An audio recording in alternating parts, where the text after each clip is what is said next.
TV Patrol.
Grabe kayo ang mga kuan ana, mga gipang order nga mga Shein o mga Shopee nagkangabot na uban gipang plancha na gani na kay contest, pero ang highlights lang gid ana is we will going to bring them back to the Spanish era. Wow. Wherein all the mga empleyado will come into a gala night nga kanang wearing or dressing the Spanish, dili Filipiniana terno, dili barong, pero Spanish kay lahi man ng Philippine terno kay smart man nanatigi kuha, pero we must go back to the atong heritage nga Spanish colony, Spanish era.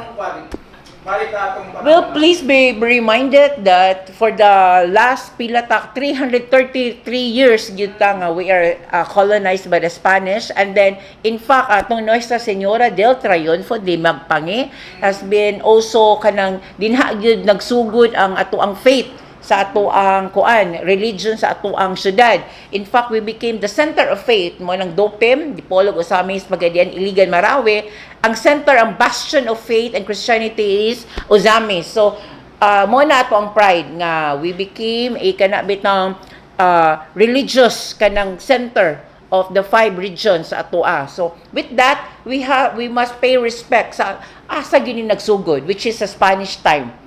Dugay na gyud kaini. So from there atog yung ipa-feel nga we never forget our kanang roots nga we were once colonized by the Spanish. So kana TV Patrol. 1 TV Patrol. 1 TV Patrol. 1 TV Patrol.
tell you the truth, the command centers at mga CCTV are all functioning. We have more than 200. So, all petty crimes, so far, yeah. All our kanang tanan natong mga kadalanan, gikan sa kabukiran, padulong sa syudad, we have a very kanabitang high definition nga mga CCTVs nga lagyo gyud kaayo, klaro pag gyud kaayo makita mo nang magduwa-duha ron ang mga balhiboon og kamot kay dali ra kayo sila masakpan. Tanan nga mga activities nga dili maayo, ayaw na lang yung ipadayon kay magmahay ra gyud mo. Dali ra gyud kay mo masikop kay functional ang tanan natong mga CCTV. So with that we can assure sa ato ang mga dumuduong you are safe here in Zamis. You will be kanang bringing your one piece kanang body and you can go home one piece safety, soundly and safety sa inyong matag balay. Ito pwede madala na kay klaro. Kana mo po na. Walang lahi po siguro na Kuya Donnie. Pero at the end of the day, mo lagi na, we can assure their safety good. And also, they will be protected from any other kuan kanang criminal activities forthwith sa nagpadulong nga activities na to. One TV Patrol.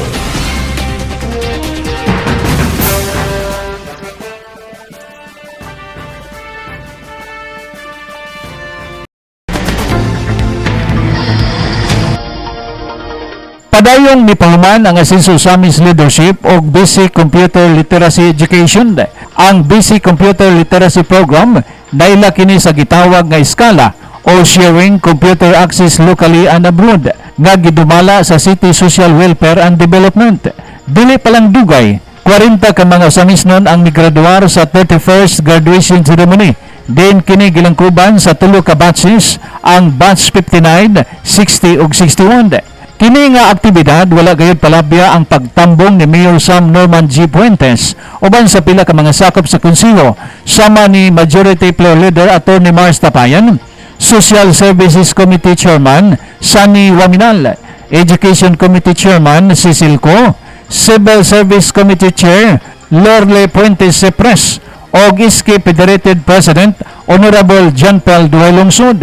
Sayang mensahe iyang gikalipay o gipasalamatan ang mga personalidad na may pahimulo sa programa. Lakip sa iyang gikabiliban ang mga estudyante nga bisan aduna na edad na mipakita gihapon kini og kadasig na mahibalo. Usa kini kapanag-ignan nga ang kahibalo dili lang sa mga batanon apan bisan pa sa mga hamtong nga gustong madungagan ang kahibalo. Padayon ang ilang pag-awhag sa mga Samisnon nga pahimudsan ang programa sa eskala. Gumikan kay libre kining mapahimudsan sa matag usa nga gustong makakaton sa Basic Computer Command. Gikalipay kaayo sa mga graduate karon ang pasalig ni Mayor Sam Norman G. Puentes. Gumikan kay ang certificate nga nadawat sa graduation mahimo na kining ma-convert nga in situ pinaagi sa tabang sa TESDA. Just this morning, in one of our discussions, ang certificate is not really certificate that you have completed. Nahibalo po doon na ng itigong tapakos. Pero ang ayan nato nga pagkasuportahan ng problema nga kining certificate should be equivalent to an NC2 requirement. So later on, we still have to discuss with TESDA on that, but later on, if we could secure, if we could have the memorandum of agreement and then at least an understanding that it would be applied retroactively, at least naanak ng PNC. So, maura ka na, pero paragha pa na karon. Pero tanan namang panghitapos kinabuhi kung nagsugod naman po na sa pangaghap, pangandoy, then ato lang nagpakapon. So, kana ato lang pagalantawon. Lastly, saan nakaingo naman kuno nga muli tanay certificate, wala man ko'y igong kuan, wala man ko'y igong ikadalit sa inyong haso. Nangita na lang po paagi, murag karon pag-ulit ninyo, naalam po tayo naman yung pamirinda, so hindi pa abot sa inyo.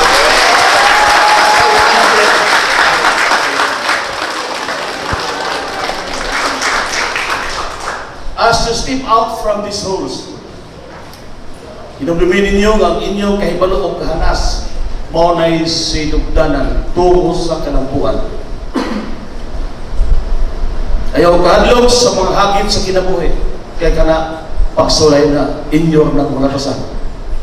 So once again, congratulations, batch 59, 60, and 61, padayon sa pagdala sa espiritu, sa eskala, to share, to grow, and to lift others as you rise.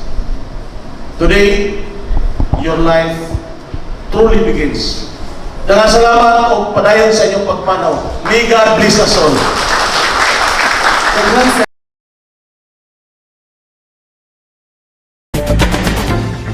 Alang sa 1TV Patrol, Johnny Tommy, reporting.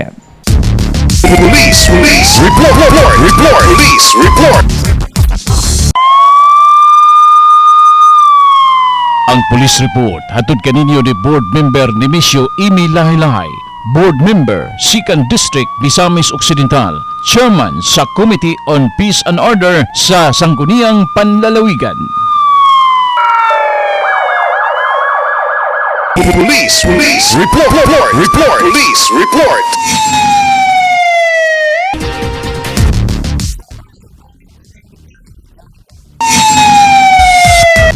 Positibong napalitan sa mga operatiba sa kapulisan sa lungsod sa Clarin ang usa ka inuhan human gipahigayon ang drug bypass operation dili pa lang dugay sa mong lungsod. Hamtong ang pangidaron ini og wala usab gipaklaro ang residensya sa babaeng suspek. Apan lumad gayud kini nga residente sa usa sa mga barangay sa Clarin.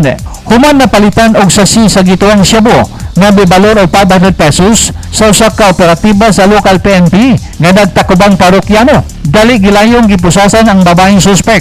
Sa pag-body search, lain pang mga sasi sa gituang Shabu ang nakuha sa iyang posisyon. Anana sa kustodiya sa Municipal Police Station ang suspek o giproseso na ang mga dokumento alang sa pag-atubangong kaso sa paglapas sa Republic Act 9165 o Comprehensive Dangerous Drugs Act of 2002. Kauban sa operasyon sa mga operatiba sa MPS Clarin, mao ang mga personnel sa Provincial Drug Enforcement Unit, PDU, gikan sa Provincial PNP.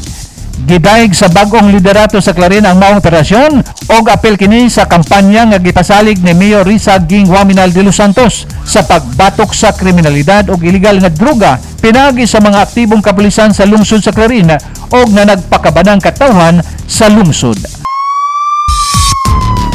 Alang sa police report, Johnny Tommy, reporting. Ang police report hatod kaninyo ni board member ni Misyo Imi Lahi-Lahi, board member 2nd District Misamis Occidental, chairman sa Committee on Peace and Order sa Sangguniang Panlalawigan. 1TV Patrol.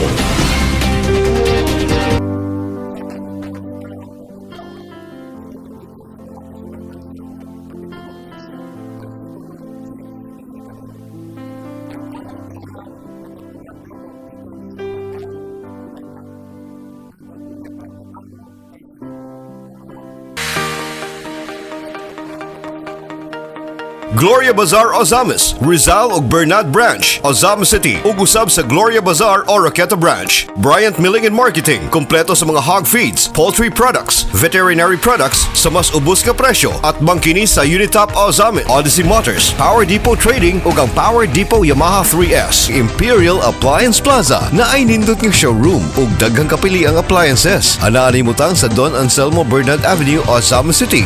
Goshen Home Care Furnishing Incorporated, formerly FJK Trading. Makita ninyo ang mga manindot ng mga klase-klaseng home furnishing, home furniture products ug daghanan pa. Animas Street, Barangay Aguada, Ozamis City. Alhambra Solera Light, Top Coffee ug Dairy Champ. Distributed by U Lincoln Jr. General Merchandise. To Go Travel, To Go Express, To Go Freight Cargo Ozamis. Managed by Mr. Anitiu. FYT Hardware Corporation. Kompleto sa mga construction ug electrical materials. Tawag lang sa 521-0458 ug 521-0246. Look for Mr. Pershing Tanquieto, Park and Go Bake Shop, Ozamis Branch. Mapalit ang mga lami ang mga pan, cakes o guban pa. Elim Agricultural Supply, managed by Mr. Jomer Capio, Lamaan, Ozamis City. Ang St. Joseph General Hospital, Consulta Provider, nahimutang sa Washington Street, 50th Barangay, Ozamis City, Misamis Occidental. Ang inyong kahimsog ug kaayuhan, mao ang prioridad para sa walay katapusang kalipay. Lucky Savor, sarap Pinoy! Ang Lucky Savor products mapalit na karon sa tanang tindahan. Maxiritz Corporation, kompleto sa construction materials, plumbing o electrical supplies. Anaan imutang sa Rizal Avenue, Ozamis City. GG Mall, ang sariling atin store in Ozamis City. McDonald's Ozamis. Ug bisitahi usab ang pinakalamian nga restaurant, ang Central Perks Ozamis, at the 3rd floor of GG Mall, Ozamis City. Ascenso Tudela LGU, headed by Mayor Samuel Paruhinog, Vice Mayor Estela O. Estaño, and members. Tudela, Misamis Occidental. Attorney Mars Tapayan, Majority Floor Leader, City Council of Ozamis. Board Member Nemesio Lahay-Lahay, Chairman Committee on Peace and Order, Misamis Occidental. Governor Henry S. Waminal Sr., Province of Misamis Occidental. Congressman Ando Waminal, Representative 2nd District. Ascenso Ozamis LGU, headed by Honorable Mayor Henry Indy Waminal Jr. and Vice Mayor Bebby Neri, and the City Council members of Ozamis.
Inyong nasaksihan ang One TV Patrol. One TV Patrol. One TV Patrol. Kauban ang atong ace anchorman, Adoni Desena. Hangtod sa sunod higayon, dinhilang sa One TV.